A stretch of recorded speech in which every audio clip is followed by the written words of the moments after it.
घूरकर देखने वाली मामूली सी बात पर भी इतना विवाद बढ़ सकता है कि कोई किसी की हत्या कर दे।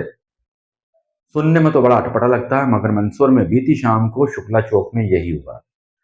बताया जा रहा है कि अमन ने घूरने की बात पर लेकर 3 व्यक्तियों से विवाद किया। विवाद इतना बढ़ गया कि फिर अमन ने इनके ऊपर चाकुओं से हमला कर दिया, जिसमें साहिल की मृत्यु हो गई और एक व्यक्ति घायल हो गया। अब पुलिस जांच में जुटी हुई है। पुलिस को जांच में जुटना भी है।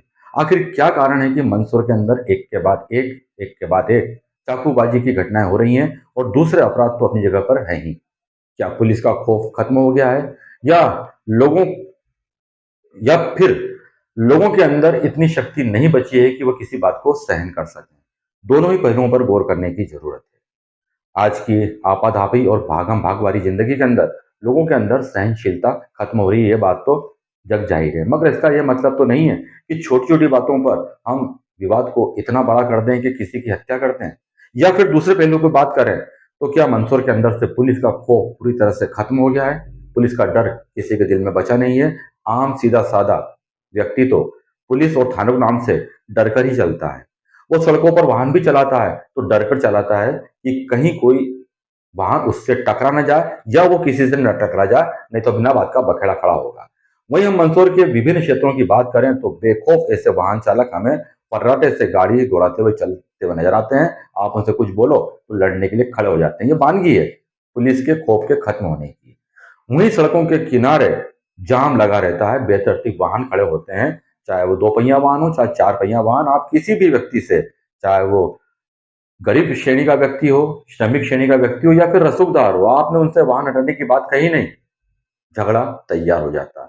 ये दूसरी बात है पुलिस का खौफ खत्म होने की। पुलिस का खौफ नगर में ऐसा होना चाहिए कि हर आदमी को डर लगे कि कहीं कोई गलत काम मैं न कर दूं जिससे फिर पुलिस मुझे न छोड़े। जेबों में चाकू रखकर लोग सरेआम घूम रहे हैं और छोटी छोटी बातों पर चाकू मार रहे हैं। क्या ये हमारे शहर के लिए अच्छी बात है? बिल्कुल नहीं। इन लोगों के अंदर इतना हौसला कहां से आ गया कि ये जेब के अंदर रिवॉल्वर चाकू रखकर यहाँ वहां घूम रहे हैं और मामूली सी बात पर हत्याएं तक कर रहे हैं? आखिर कब तक मंदसौर का आम खामोश नागरिक ये चुपचाप देखता रहेगा? मंदसौर के अंदर पर्याप्त पुलिस बल है, एक से एक सक्षम अधिकारी हैं, चाहे तो वो इन अपराधों पर और अपराधियों पर नकल कस सकते हैं, मगर ऐसा नहीं है। कई मौकों पर देखा जाता है कि पुलिस अपराधियों के साथ बातचीत करती हुई नजर आती है, उनके साथ चाय पीते हुए नजर आती है। ये भी एक अच्छी बात नहीं है। आम आदमी थाने की सीढ़ियां चढ़ने के नाम से ही डरता है, वहीं पर अपराधी बेखौफ होकर खुलेआम कहते हैं चले जाओ पुलिस में, मेरा कुछ नहीं होगा। इसके पीछे की मंशा क्या है? कहीं ना कहीं उनके तार थानों से जुड़े हुए हैं। इन सारी बातों पर, इन सारे पहलुओं पर गौर करके पुलिस को एक व्यापक रणनीति बनानी होगी। हम ये नहीं कह रहे हैं कि मंदसौर की पुलिस कमजोर हो गई है, उसको और ज्यादा सक्षम होने की आवश्यकता है। मंदसौर की पुलिस वो पुलिस है जो मादक पदार्थ कहाँ छुपा कर ले जा रहा है, गाड़ी के कौन से कोने में मादक पदार्थ है उसका पता लगा लेती है। मगर मंदसौर के अंदर जो अपराध चल रहा है, मंदसौर के अंदर अवैध शराब की बिक्री चल रही है, मंदसौर के अंदर अवैध धंधे चल रहे हैं, मादक पदार्थ बिक रहे हैं, और भी कई अपराधों की गतिविधियों में लोग लिप्त हैं। यदि उनके ऊपर तरीके से अंकुश लगाना शुरू कर दे तो फिर ये छोटे मोटे अपराधी जो मंदसौर का भाई या डॉन बनने की सोच रहे हैं, उनके सपने कभी पूरे नहीं हो पाएंगे। बहरहाल ये चिंता का विषय है कि मंदसौर में अचानक से इतने अपराध क्यों बढ़ने लगे हैं। क्या मंदसौर उड़ता पंजाब की तर्ज पर चल पड़ा है? ये एक सोचनीय विषय बन गया है।